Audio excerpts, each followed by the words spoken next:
compreendida e entendida por três pilares fundamentais. E quais seriam esses pilares? O primeiro pilar é da identidade, de onde se habita, de onde se vem, de onde se nasce, e dialoga permanentemente com a sua ancestralidade.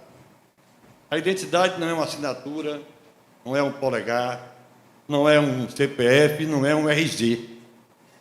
Identidade é memória. Identidade é, sobretudo, quem você é, ou quem somos, melhor dizendo. E o segundo pilar é da territorialidade. Espaço, tempo e lugar. Do lugar de convivência, do lugar onde você tece os laços, onde você costura, né, todo o arremate da sua própria vida. Entender território e territorialidade é fundamental para a gente pensar a cultura. É por isso que eu sou um defensor permanente da territorialidade da cultura. E por isso também estou hoje ocupando, dentro do quadro da Secretaria, na Sudecult, o papel de RTC, representante territorial de cultura da Chapada Diamantina. A quem saúdo também os meus pares, colegas, né, que também estão aí atuando nessa militância. Qual seria o outro pilar fundamental, gente? É a diversidade. E aí sim a gente se debruça pelo que aquilo que nós temos de melhor, né? Das nossas semelhanças, das nossas diferenças, do respeito, do combate à intolerância, de todas essas questões que foram tão invadidas, tão vilipendiadas nesse governo que passou, que eu não chamo nem de governo, né? Chamo de um cataclisma, de um terremoto, né, contra a República e contra a democracia. Estamos aqui de volta, sim, para clamar por um direito que é da Bahia, dessa nação chamada Bahia. E isso tem muito a ver com o que foi apresentado, inclusive, no planejamento do nosso secretário, mais particularmente no IPAC, e aqui eu não estou vendo a nossa querida Luciana, mas está ali atrás, que é o mapeamento dos monumentos históricos, naturais e culturais do nosso Estado. Durante todo o processo de colonização, a gente só viu o quê? Vem-se, tira-se pedaços e vão recortando toda a identidade desse lugar. Não estou aqui a defender a Bahia, nem em defender o que nós temos de melhor. Mas é preciso compreender que é preciso ter isso de volta. O isso que eu estou me referindo não é só a Pedra de Bendegó, é todo o manancial que esse Estado produz, seja ele achado ou não. Vamos respeitar a memória do povo de Bendegó, do povo de Uauá. Temos lá o Parque Municipal de Canudos, que é preciso rolar junto às universidades públicas, junto às instituições. Carlos falou aqui muito bem. À época, nós fizemos uma plenária na Assembleia Legislativa e fizemos uma moção. Acho que na época estava quem? A deputada Fabiola Mansur. E foi muito bem aparada. Sabemos que o IBRAM soltou uma devolutiva, né? A Pedra de Bendegó é um patrimônio nacional. Não deixará de ser nunca.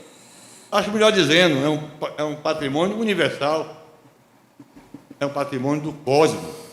Mas, porventura, acaso, ou mesmo propriedade, foi cair no sertão da Bahia. Foi cair lá em Bendegó. E lá não existe nem sequer uma réplica. Vamos combinar uma coisa. Durante essa levada, né? Nem vou dizer que foi sequestro, vamos dizer que essa levada que levaram a Pedra de Bendegó para o Rio de Janeiro, ela, naquele momento, foi fatiada alguns pedaços e encaminhados para diversos museus. O Museu do Louvre, para Berlim, para o Museu de Nova York, para não sei quantos espaços, e é justo, era um achado precioso. Mas por que não se deu também a dignidade e o respeito de deixar pelo menos que fosse um fragmento em Uauá, ou melhor, em Bendegó? Então, é disso que nós estamos falando. Resgatar as mobilizações que ocorreram, e aqui eu saúdo a memória de Zezéu, do professor também Paulo Nassif, e foi também quem fez essas discussões, reuniu-se com a Universidade do Rio de Janeiro, fez o diálogo, mas esse é o momento de nós pensarmos e valorizarmos todo o nosso patrimônio. Não se trata de nenhuma rivalidade, não é uma peleja, não estamos aqui disputando com o Museu Nacional o seu espaço de localização, mas certamente a vinda da Pedra de Bendegó para o seu lugar de direito irá favorecer o desenvolvimento turístico, cultural do nosso povo. Então, é essa a nossa retomada aqui, e eu espero que esse Conselho, atualmente, possa fazer uma moção de apoio, aliás, fazer a segunda moção de apoio, certo, presidente? Que já houve lá atrás, em 2018, foi um debate que patrimônio, e a todos vocês, conselheiras e conselheiros, que encampem conosco essa retomada. Não diria repatriação, porque nós estamos falando do nosso país, mas que se faça uma retomada das discussões e, de fato, Bendegó volte ao seu lugar de direito. Queria chamar aqui também Sueli, ex-conselheira, que hoje está na coordenação do Museu Geológico, porque esse tema também nos foi provocado pelo atual secretário de Desenvolvimento Econômico, o deputado, hoje como secretário, Ângelo Almeida, que também se comprometeu com essa luta. É essa a nossa fala aqui. Agradeço muito essa oportunidade e, de novo, estar nesse espaço que muito me envaidece e que acho que todos nós precisamos respeitar e valorizar. Viva o Conselho Estadual de Cultura, viva Bendegó! Olha a sua baixinha. Embaixo aí, isso.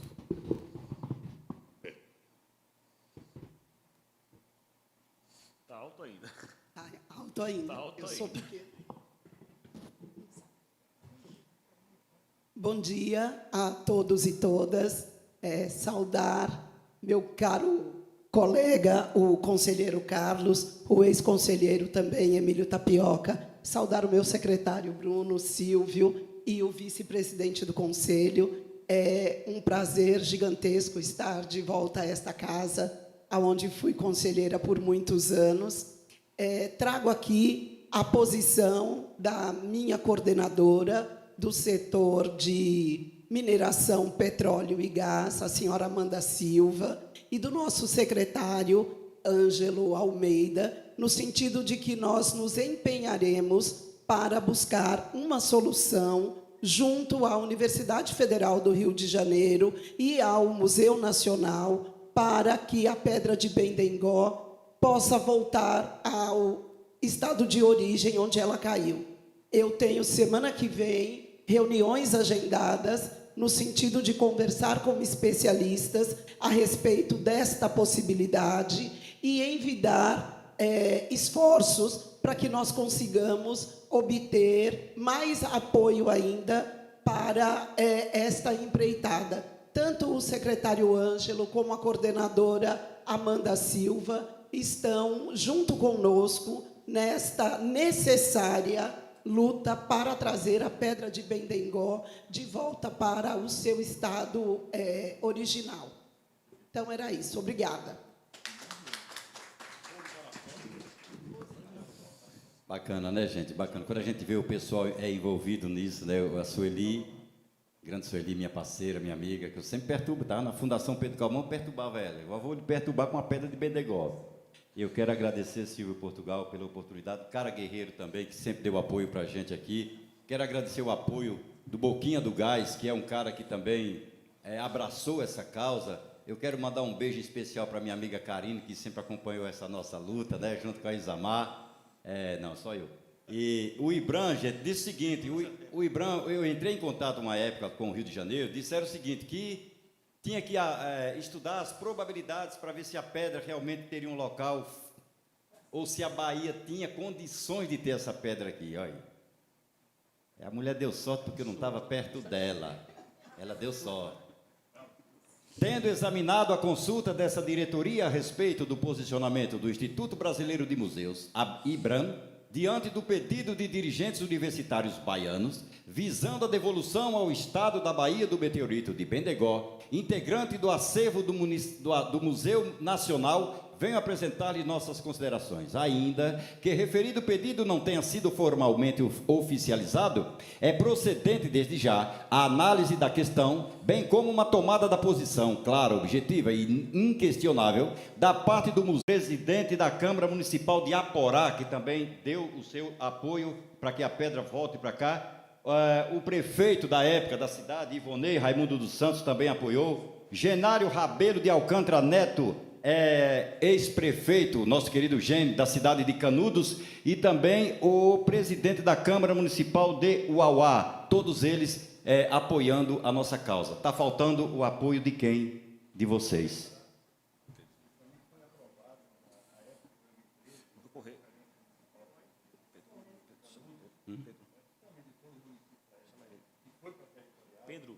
Pedro.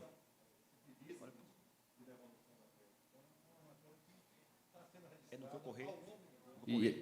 Aqui ou no que ocorrer? Ao secretário Bruno. Ok.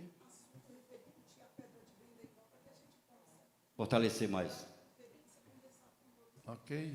Está aqui um representante nordestino também, o nosso querido Pedro Som, conselheiro, né? Muito obrigado, Pedro, pelo apoio também. Então, obrigado a cada um de vocês, fiquem com Deus e até uma próxima oportunidade. A gente se vê em breve, se Deus quiser. Valeu. Obrigado, Carlos. Obrigado. E quando o Silvio falou que eu canto Zé Ramalho, eu cansei de cantar esses caras, né? Eu cansei de cantar Roberto Carlos, Zé Ramalho, Alceu Valença. Cansei. Então, estou cantando Carlos Silva nas minhas lives, só canto eu. E eles que se virem para lá. Valeu. Alô, ok? Dá para ouvir? Bom, pessoal, parabéns a todos por participar desse processo.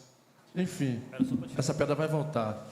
Vamos dar continuidade aqui, a reunião está bem dinâmica agora pela manhã, mantendo o dinamismo. Lembrando só que vocês podem se inscrever, é só levantar a mão. Já tem inscrito. E a gente já tem os inscritos aqui. Ok, então bota aí, o Bruno para dar o informe. O Bruno vai dar o informe e a partir daí Adriano vai chamar as pessoas que estão inscritas para o que ocorrer. Okay. Vai falar lá mesmo também. Bom dia, colegas conselheiros, conselheiras. Pedi essa fala para fazer um informe. Estamos com uma agenda bastante intensa na secretaria no último período, mas eu queria especialmente trazer o relato deste pleno, que na última semana nós coordenamos aqui neste espaço do Conselho, de segunda a quinta-feira, eu e a diretora-geral da FUNSEB, também conselheira Piti Canella, que está aqui, os diálogos setoriais, os primeiros diálogos dessa gestão, fizemos com as 7 linguagens das artes, 2 na segunda, 2 na terça, 2 na quarta e uma ontem.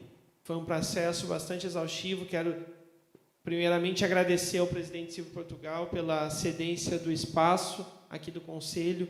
Além de nos acolher, eu acho que tem um simbolismo muito grande também de nós trazermos esse conjunto de diálogos, de prestação de contas, mas também de escuta da sociedade civil para esse espaço, para o nosso espaço constituído por lei, que é o Conselho de Cultura. Nós fizemos questão de reforçar o papel do Conselho durante todos esses diálogos. E é um momento muito importante, o que nós percebemos, e aí se Pete depois quiser complementar, que há uma carência muito grande de diálogo, de escuta. Inclusive, muitos movimentos, muitos segmentos trazem já uma carga muito grande de cobranças pela questão orçamentária, pela prioridade política da pauta da cultura e como já falei, muitos questionamentos sobre o período pretérito, especialmente os últimos anos. E o que nós reafirmamos aqui, nesse momento, havia cobranças também, porque esse diálogo não aconteceu antes, embora sejam colocações mais pontuais, o espírito maior foi de colaboração, foi realmente de atender essa necessidade da escuta para a construção de um novo momento. Mas o que nós reafirmamos a todo momento é que, embora estejamos num governo de continuidade, afinal de contas é o mesmo projeto, é o mesmo partido, é uma nova gestão, não há uma gestão de continuismo. Não à toa houve a troca de secretário e houve a troca de todo o corpo gestor da secretaria. Todos os diretores, superintendentes são novos, portanto, há uma nova gestão. Obviamente que nós temos compromisso com a história, mas, ao mesmo tempo, como eu sempre venho dito, a gente nunca pode olhar a história deslocada da conjuntura em que ela se insere. Então, os últimos anos não foram difíceis na cultura da Bahia, eles foram anos tenebrosos para a cultura no Brasil.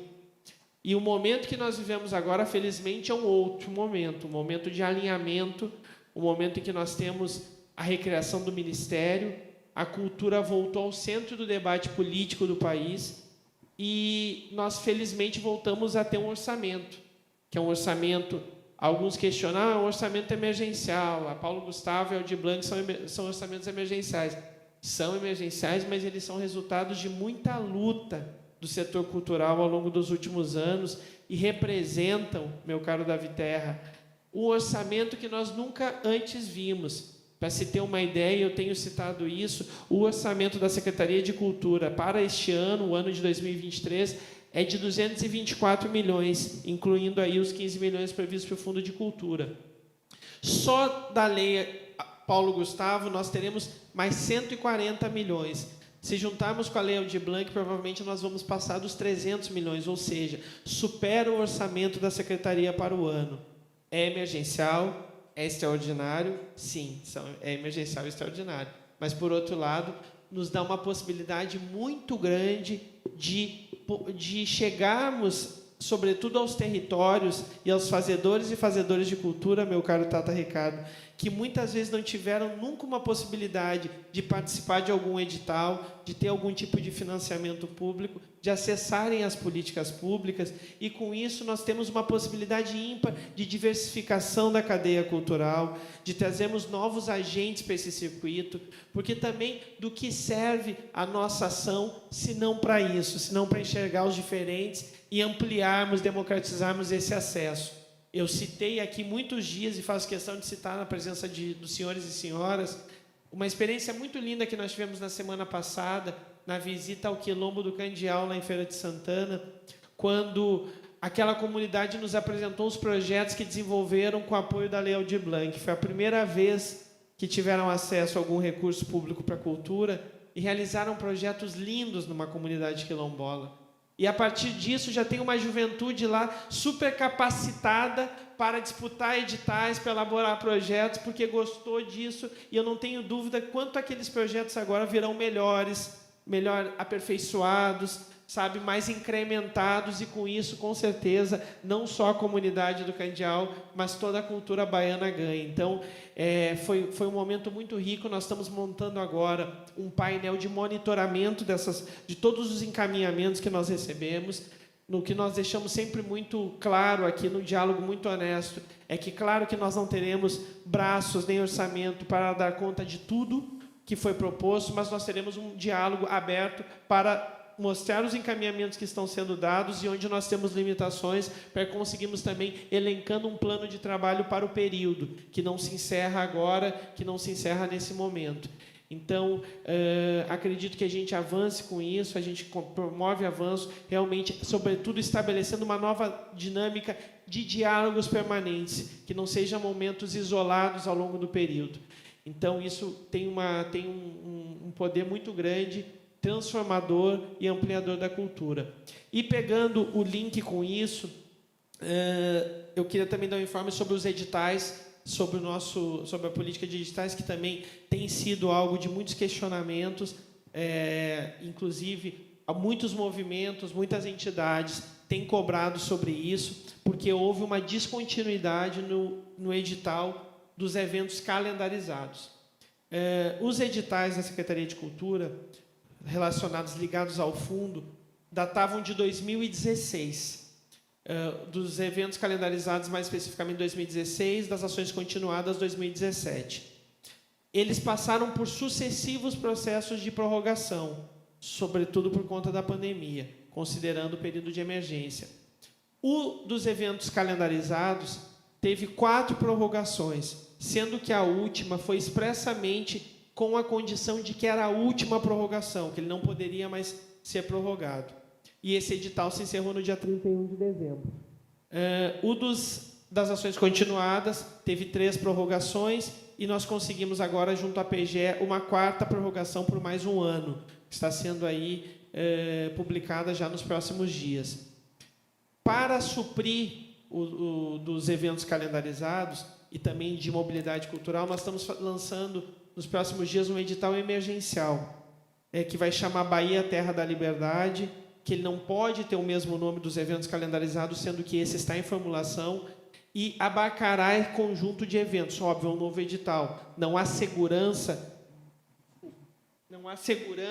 de que os eventos que já eram apoiados terão apoio desse edital, porque é um novo processo. Obviamente, todos disputam em condições de igualdade. Mas nós fizemos ele de uma forma bastante ampla, também simplificado, a partir das regras do edital Ouro Negro.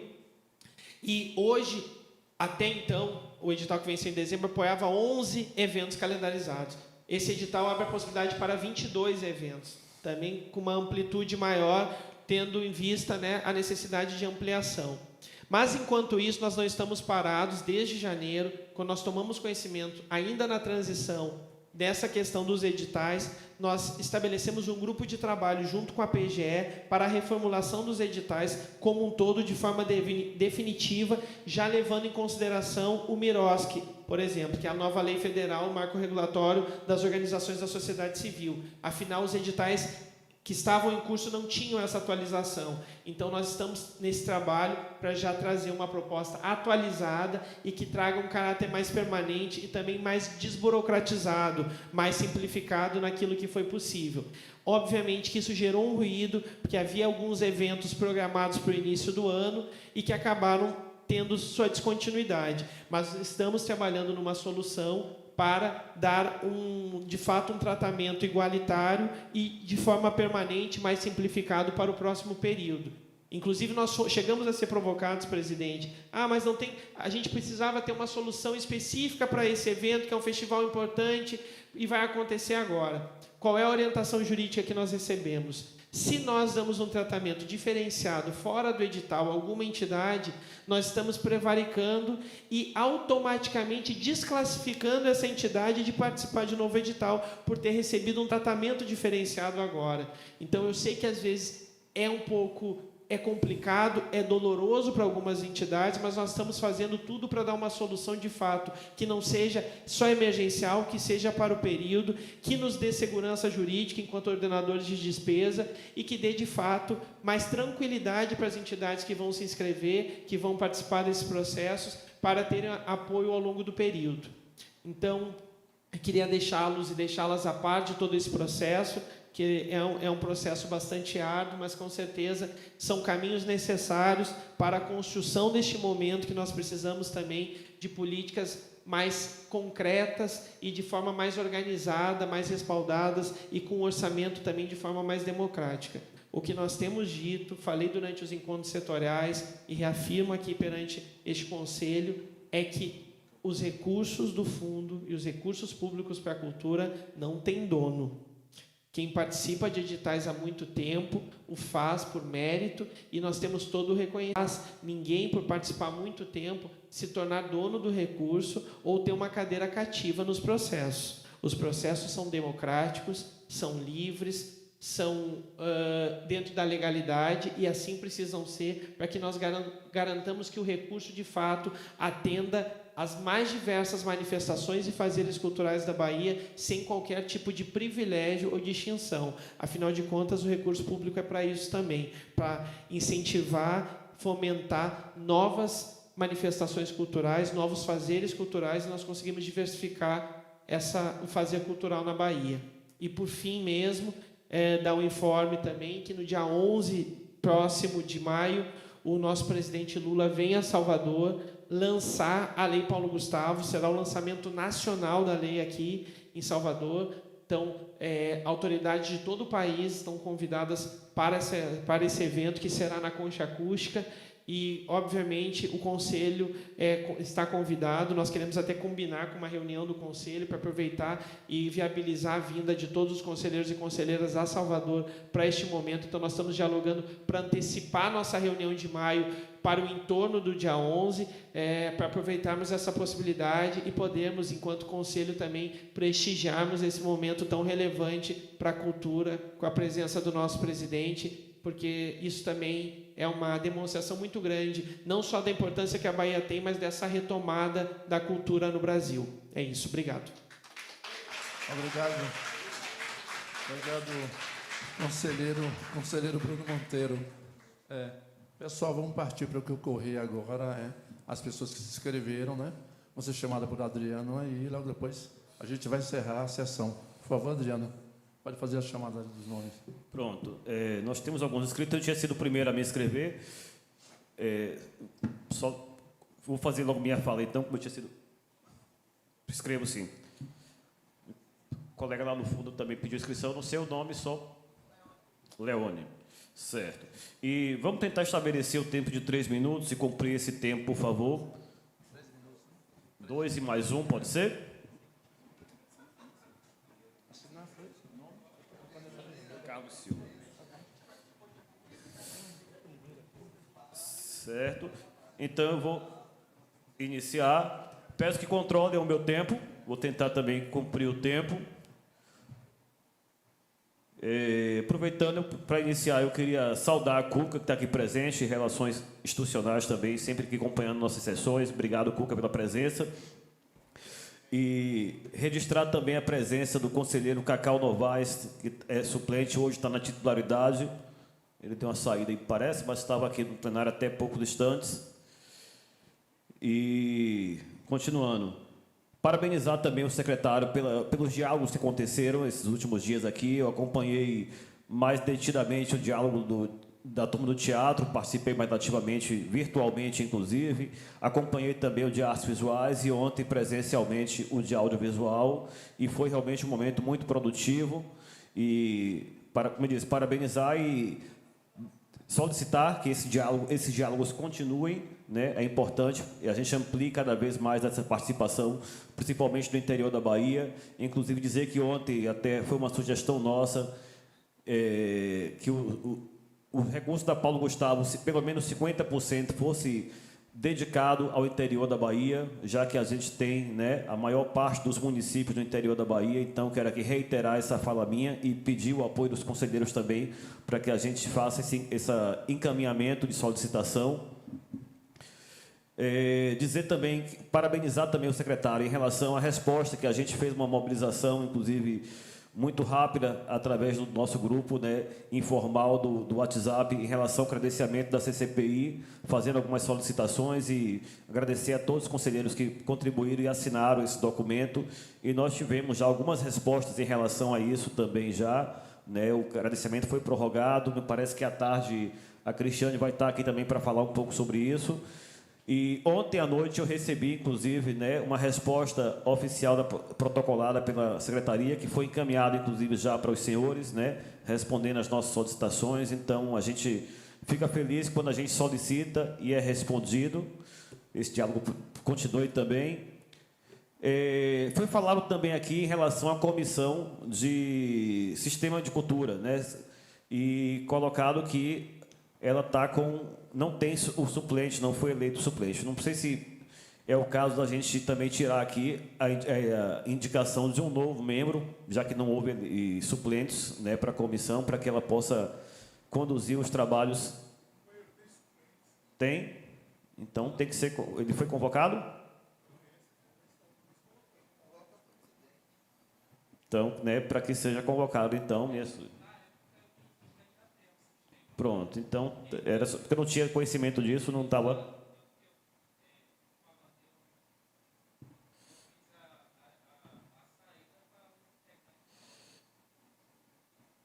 Mas, então, o senhor é o suplente. Bom, é só para lembrar, para que a gente, né, a comissão não fique prejudicada e que também o... Pronto, então, aí vocês conversam aí, era só lembrar, já que há o suplente... Está pacificada essa questão. Falar também da transmissão, a gente está com algumas dificuldades ainda em relação, né? Peço desculpas aos colegas que estão tentando acompanhar a transmissão, mas nossa internet está oscilando aqui hoje e por isso houve algumas quedas aí, a gente está ajustando isso. E tem também a questão dos comentários, que me parece que não foram liberados ainda. Vou consultar aqui após para que a gente resolva essa questão, mas dizer que a gente está tentando o máximo possível fazer com que isso chegue, certo? Por fim, eu quero fazer um convite aos conselheiros que vão ficar na cidade hoje. A gente tem, a partir das 18 horas, lá no Espaço Conceito, eu recebi aqui, né, um sarau de poesia. O Espaço Conceito fica na Rua das Laranjeiras, aí no Pelourinho, próximo à Casa Feijão da Laíde, no Pelourinho. E vão estar aí presentes nesse sarau a Alessandra Alves, a Thaís Santos, Jeane Sanches, a Joanita e o Joseval Nascimento, entre o Marcos Peixe também, a Celi Araújo, entre outros poetas e poetisas da cidade. Então, os conselheiros que ficarem na cidade hoje, eu vou estar indo, e quem puder também prestigiar esse evento, acho que é importante também a gente estar participando. Encerrei já, quero convidar o próximo que escreveu, que é Aristanã, e dizer que as inscrições continuam abertas. A gente tentar respeitar o tempo de 3 minutos.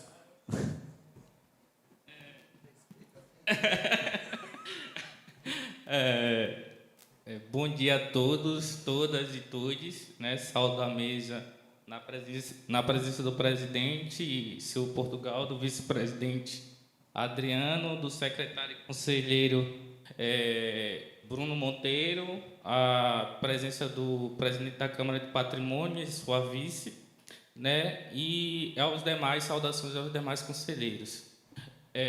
Primeiramente, quero parabenizar a iniciativa do diálogo feito aqui nesta casa, né? Que a gente vem cobrando essa escuta, que melhore essa escuta, que chegue até o interior da Bahia, né? Que as caravanas funcionem de escuta, que é uma cobrança também que a gente pede, que a secretaria faça caravanas nos territórios com suas autarquias, né? Primeiramente, eu fiz esse elogio, né? Eu acredito que a gente está aqui, enquanto conselheiro, para cobrar. Nos últimos dias, a gente vê, né, a notícia de muitas vezes de marginalização do Pelourinho, né? Um espaço histórico, né, nosso, um patrimônio que hoje é da humanidade, e a gente vê, quando passa na televisão, né, uma forma de marginalização, né? E o único motivo para controlar um fato, né, que já vem se instaurando há muito tempo no Pelourinho é a segurança pública, né? Tudo se resolve com a segurança pública. Eu acredito que faça essa solicitação, né, aqui presente o secretário de Cultura, que se instaure, né, uma comissão, né, para se trabalhar um plano de patrimonialização, né, e social e econômico daquele espaço, que haja um diálogo também sobre a utilização daquele espaço, né? Muitas vezes, né, já sofreu um embranquecimento daquele espaço por questões econômicas, e hoje se resiste mais ainda. Então, eu acho que precisa abrir esse processo, né, de discussão de um plano de governo do Estado para que aquele bem seja potencializado, valorizado e se utilizado por todos. Como é um bem de todos, se utilizado por todos. E a forma que se trabalha sempre é o afastamento da população que fizeram parte daquele espaço.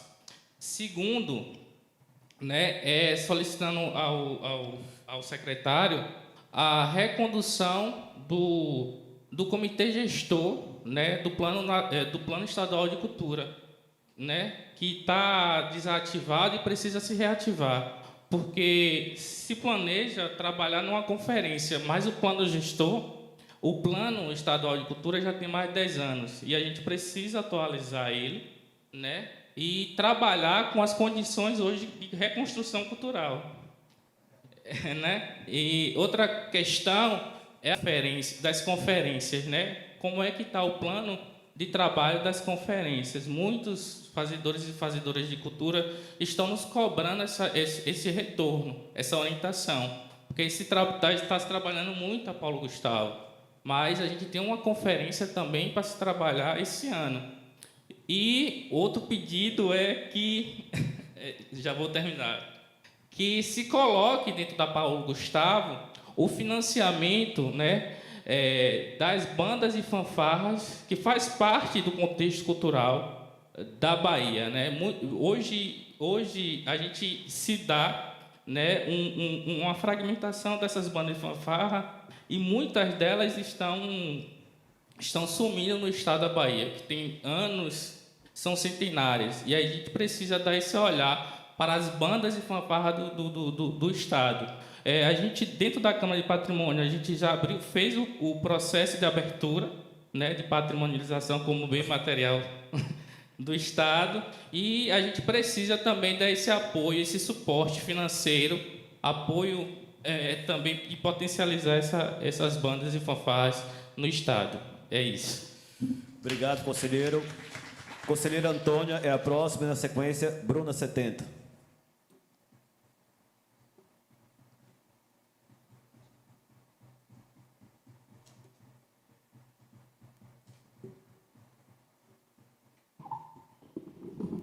Bom dia a todos. Quero saudar aqui a mesa, o secretário de Cultura, Bruno Monteiro, nosso presidente Silvio Portugal, o vice-presidente Adriano e todos os conselheiros e demais presentes aqui na Assembleia. Então, eu venho aqui parabenizar a iniciativa de Carlos Silva, de Emílio Tapioca, né, por essa proposta, né, de trazer de volta o nosso meteorito de Bendegó, né, que faz parte de Monte Santo, né, a cidade em que eu resido, em que eu represento também aqui, né, também junto com todo o território do Cisal. E eu não vi, durante a fala de vocês, não sei se me passei, mas não vi ali citando o apoio de Monte Santo, aí nesse documento, né? Mas quero... Pode.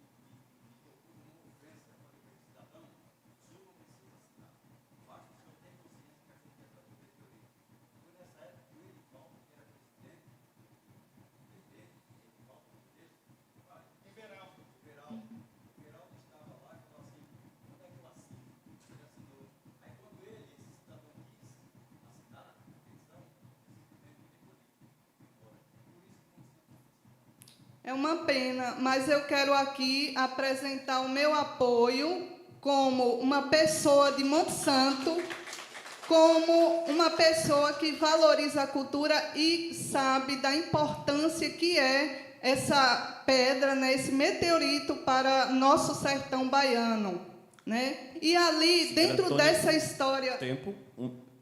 Só mais um pouquinho. Dentro, porque também cedia fala, né? Calma. Então, dentro dessa história aí do meteorito, né, tem um enredo muito interessante, que é ali quando a pedra é retirada, né, Dom Pedro vem e coloca um obelisco no local onde foi retirada a pedra, intitulado de Dom Pedro II. E ali, depois desse episódio, o que acontece? Se alastra naquela região uma forte seca, né? E o povo começou a pensar, né, e a fantasiar que aquela seca teria sido uma maldição por conta da retirada da pedra. E eu quero dizer o seguinte, que realmente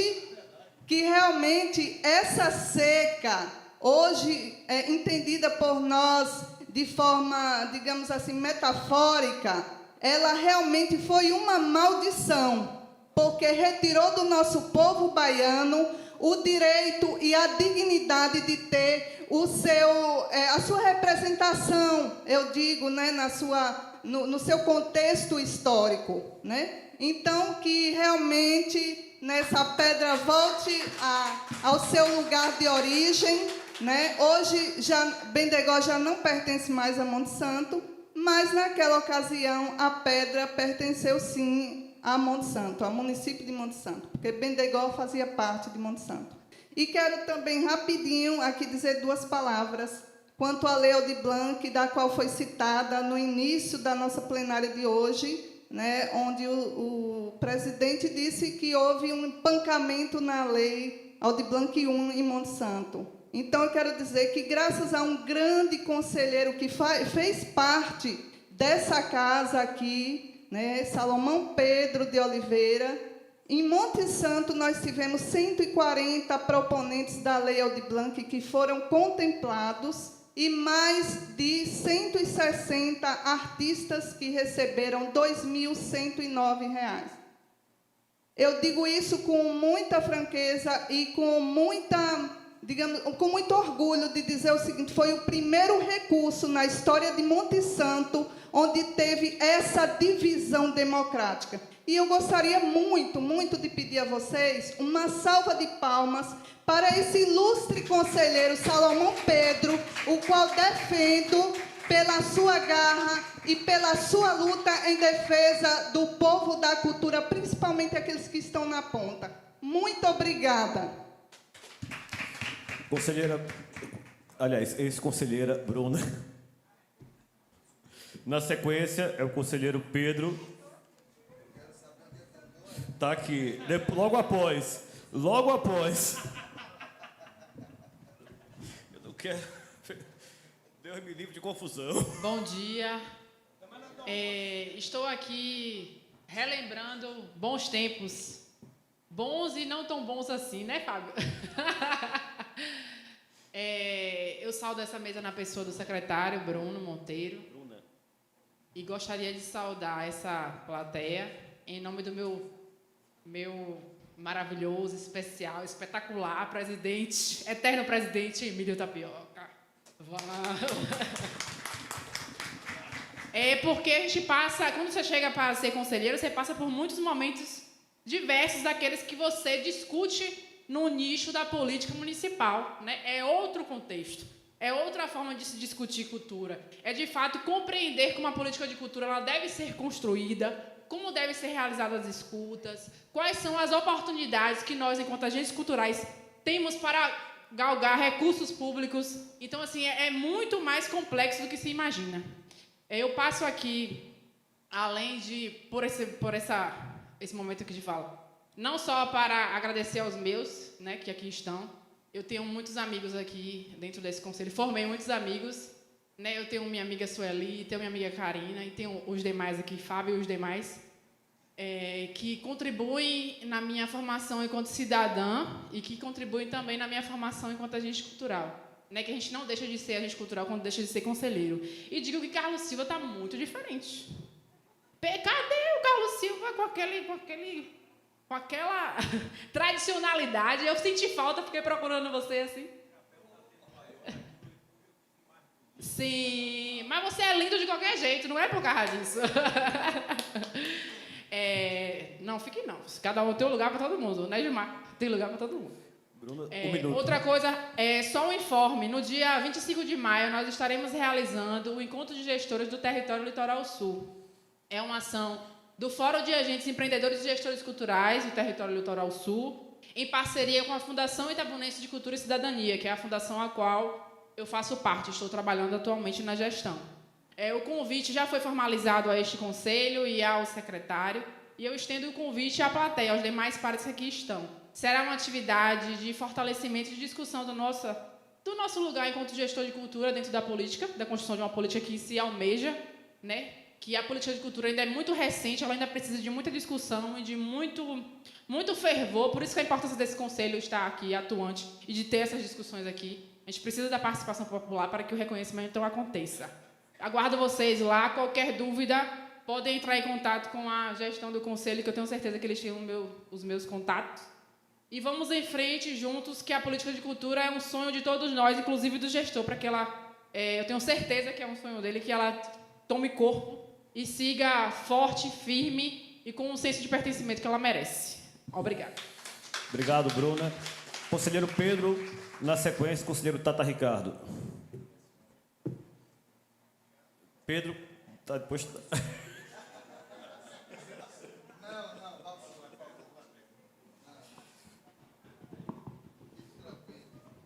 Então, novamente, acho que tem que ser para cá, né, que está gravando. Bom dia a todos.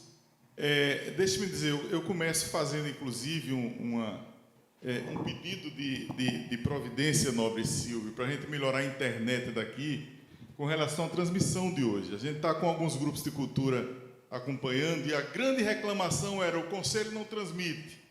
Hoje está transmitindo, a gente mandou o link e diz: não estamos conseguindo assistir, porque toda hora cai. Então, tem muita interrupção, inclusive, de vez em quando estou acompanhando aqui, e verdadeiramente é isso mesmo, está caindo muito, né? Então, precisamos melhorar para deixar que o interior também veja aqui a nossa transmissão. Mas a minha participação aqui é para saudar o município de Santa Brígida, Bahia, lá no território Semiárido Nordeste 2, pela realização da festa de São Jorge, no último domingo, dia 23 de abril, onde centenas de cavaleiros e amazonas foram às ruas agradecer ao Santo Protetor, com muita dança, apresentações culturais. Santa Brígida, que é um expoente no turismo religioso e também no turismo culturais. Hoje há inúmeras danças, São Gonçalo diverso, pernambucano, alagoano, baiano, tem a própria dança de São Jorge. Esse dia é uma festa muito grande no município. Por extensão, eu saúdo aqui a todos os eventos que movimentam o nosso sertão. As vaquejadas, as pegas de boi, a corrida de argola, as cavalgadas, que hoje emprega muita gente e oferece muitas oportunidades à economia formal e informal lá do nosso território. Queria deixar esse registro nos anais do Conselho Estadual de Cultura. É isso. Obrigado, conselheiro Pedro. Conselheiro Tata Ricardo. E, na sequência, Leone. Bom dia. Como o tempo emerge, eu vou dispensar saudar mais uma vez, mas a saudação se faz necessário, né? Para dizer o quanto é importante a gente promover a escuta em quantidade e qualidade, que a escuta qualitativa e quantitativa faz toda a diferença.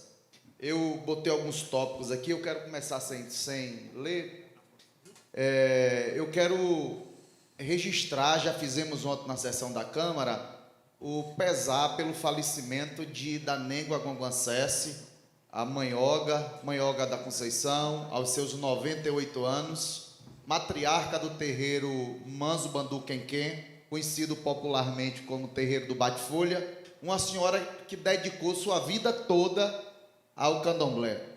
E, consequentemente, quem dedica sua vida toda ao candomblé se dedica à comunidade, ao entorno, ao amor, ao afeto, à partilha, à vida, porque um terreiro de candomblé não tem placa com horário de funcionamento. A toda hora e a todo instante, um terreiro de candomblé está aberto para promover acolhimento em quantidade e qualidade. Então, que se registre que foi uma perda muito grande, mas que o que nos consola é saber que uma pessoa que lutou a vida toda pela própria vida e pela vida do outro, ela aos 98 anos merecia descansar com plenitude, olhando por todos nós como estrela. Então, vida longa, Nengo Agonguancesse presente.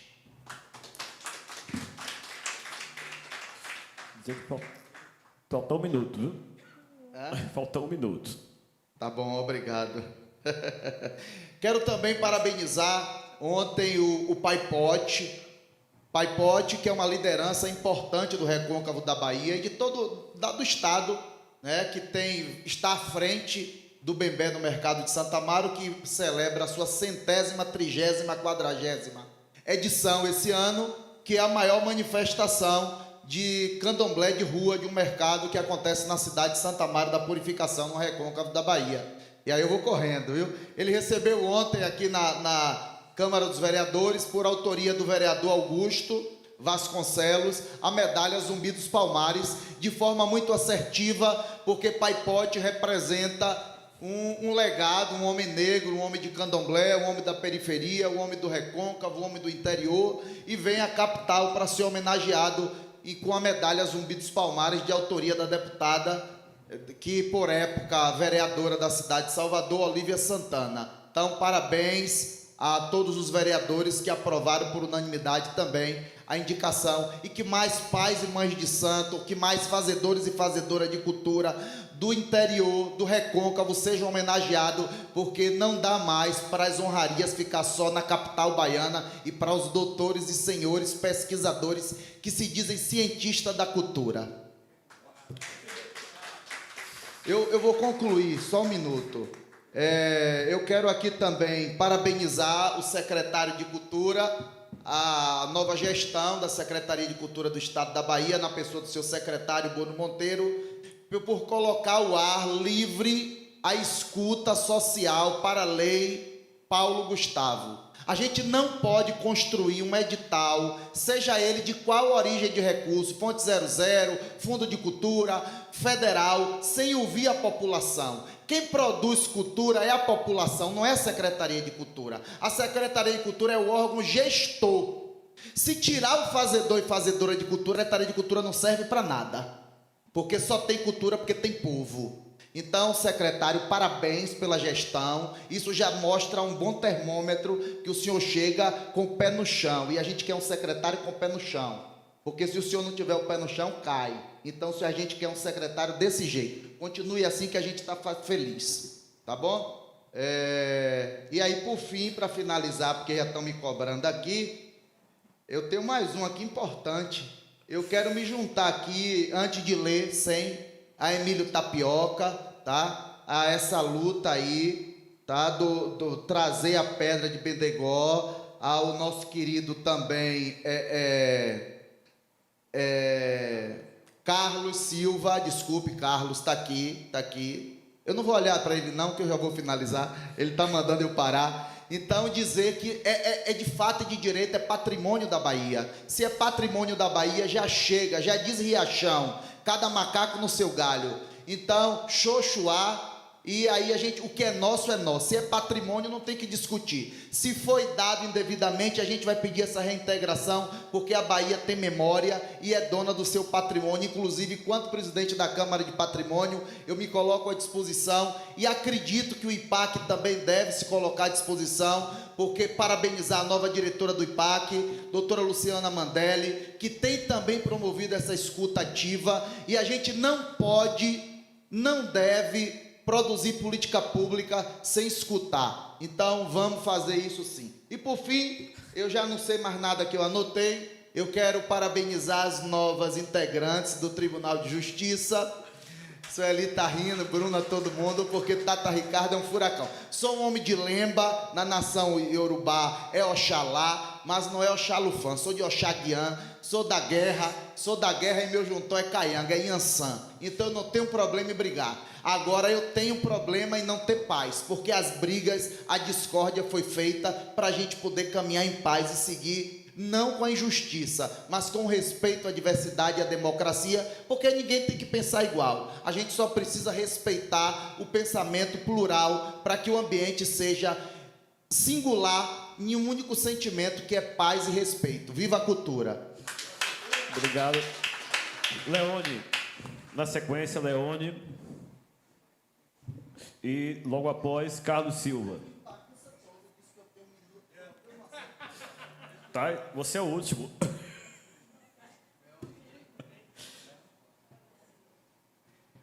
Bom dia a todos, bom dia a todas. Saudar a mesa, saudar o excelentíssimo seu secretário. Estou como representante da Superintendência de Cultura de Pirá, sou superintendente. Viajei 4h30 da manhã para estar presente aqui hoje, com muito orgulho, porque serviço público, antes de tudo, é sacerdócio. Estamos aqui para uma missão: melhorar a vida e a qualidade da população da cultura baiana. E se a gente não tiver esse espírito público de dever a se cumprir, e o dever a se cumprir é melhoria de vida da nossa população cultural. Eu acredito que todo poder público, assim como a sociedade civil, ela tem que ser de uma forma embrionária e também de cooperação. Não vim aqui de forma alguma dizer sobre qualquer reclamação, ao contrário.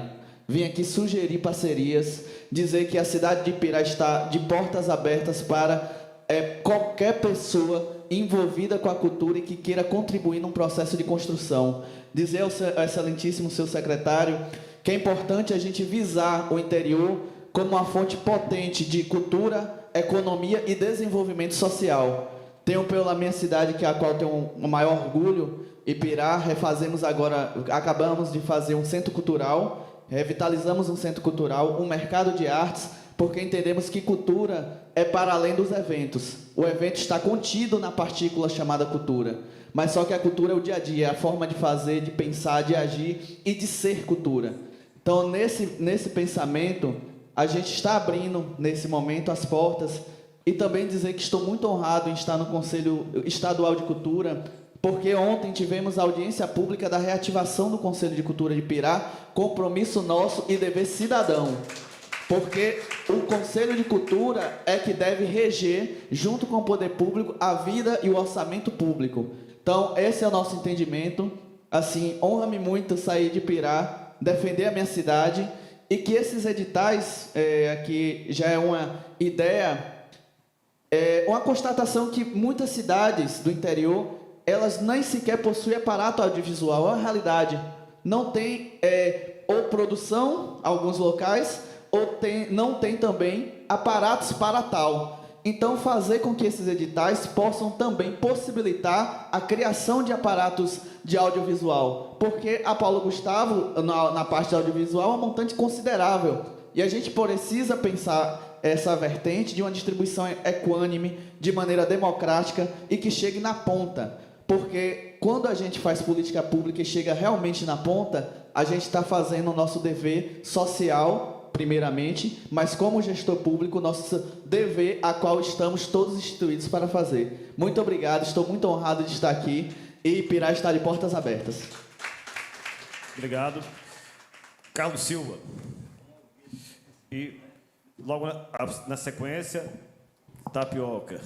Eu quero mais fazer só um comentário com o secretário Bruno.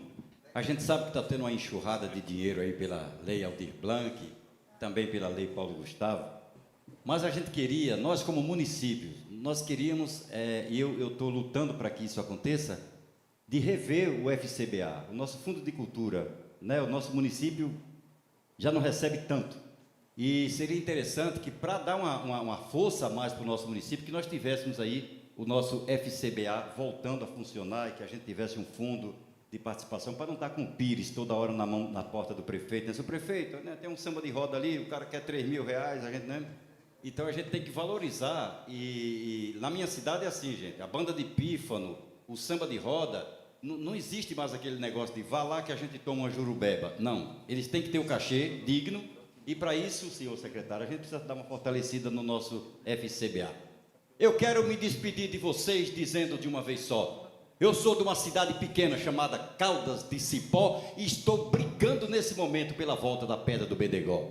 Carlos Silva é meu nome. Eu sou um poeta, cantador. Na viola eu faço a rima como ensina um trovador. Sou viajor, peregrino, caminheiro do destino, sou filho do Criador. E um dia ainda verei o fim da discriminação, o preconceito racial que empobrece a minha nação. É um grande desatino, pois também o nordestino não escapa disso não. Fiquem todos com Deus, um abraço. Se eu soubesse, eu tinha invertido e deixado ele por último, né? Mas agora é Tapioca que está com a obrigação de fazer poesia também.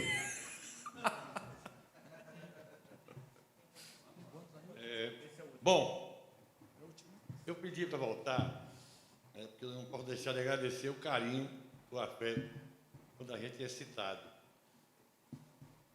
Acho que é o que nos impulsiona, né? Acho que afeto, gratidão, carinho, reconhecimento são algumas das nossas atitudes humanas que proporcionam essa militância. Mas também pedi para voltar porque hoje o município ao qual resido, o município que me adotou, eu sou soteropolitano, nasci na Península da Pagipana, mas quem me adotou foi o município de Andaraí, que hoje faz 132 anos de emancipação. né? Outros municípios também, acho que também estão aniversariando hoje, mas eu não podia deixar de chegar aqui e agradecer e parabenizar Andaraí e o território Chapada. Falando em Chapada, eu tenho que me remontar, eu conversei aqui com o conselheiro Pedro Som, e sei também que é um comprometimento do nosso secretário Bruno, de falar das câmaras temáticas de cultura do CODETE. A gente lá é conhecido como dinossauro. São 20 e poucos anos de militância nas câmaras técnicas de cultura do CODETE. E este conselho já se pronunciou por diversas vezes como um aliado importante. Nós estamos comprometidos em tornar essa política territorial cada vez mais pujante. Já foi dito, falado, reiterado por tantos e tantas, mas vejo hoje uma oportunidade muito clara de que essa política chegue de fato, não pela questão da Paulo Gustavo, pela Lei Aldir Blanc I, Lei Aldir Blanc II. É esse pertencimento que nós temos que ter. Nosso lugar. Não foi à toa que eu falei aqui de identidade, territorialidade e diversidade. Para fechar minha fala, antes que Adriano diga está faltando 30 segundos, eu tenho que dar ceder para o meu amigo Tata. A cultura é um bem comum, há mais de um, é de todo. É só isso. Muito obrigado, valeu.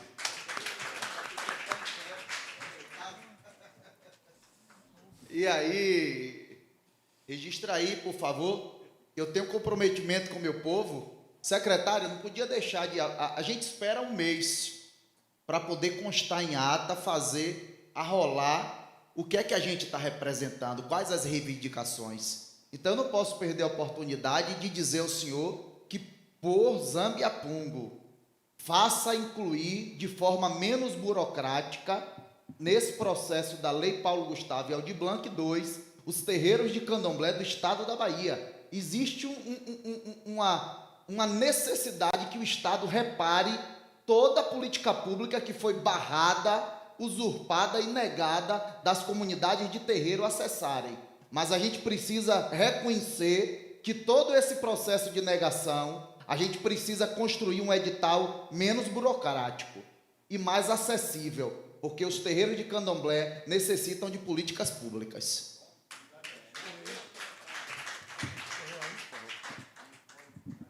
Pessoal, conselheiros e conselheiras, né? Eu agradeço a presença de todos, sociedade civil, poder público e todas as outras pessoas aqui presentes.